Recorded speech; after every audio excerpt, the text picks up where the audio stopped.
Hello everyone, in this class we are going to learn about similarity of triangles. I'm going to show you a few figures and we'll observe how they look like.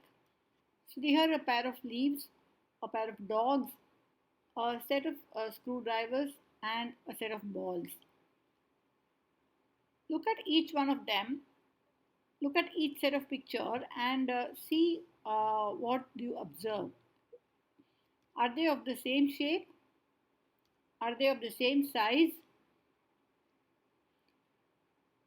It would have been easy to notice that they are of the same shape but they are not of the same size. One is smaller and the other is bigger. But still what you could observe is that they look similar in shape. They look similar because their sizes are proportional. That's what makes them look similar though their sizes are very different.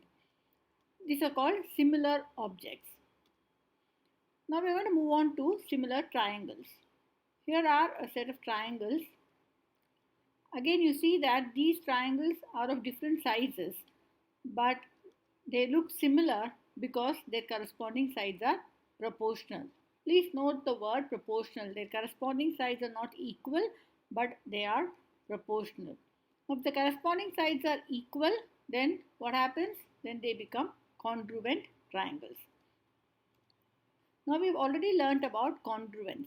So here's a quick recap on what is the difference between congruence and similarity.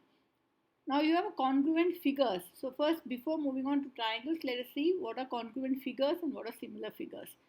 So in both the congruency and similarity, the shape looks same, but in congruent figure, both the figures will be exactly the same size. So if you fit one over the other, they will fit exactly one onto the other.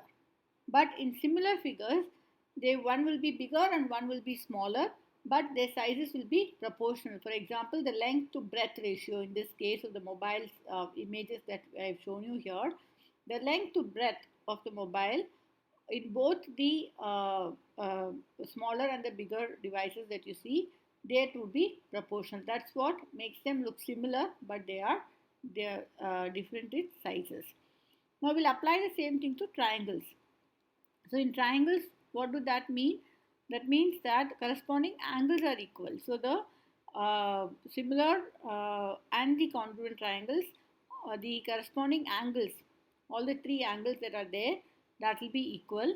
But the sides, the corresponding sides will be of different lengths. So in congruent figures, the corresponding sides are equal. But in similar triangles, the corresponding sizes are proportional.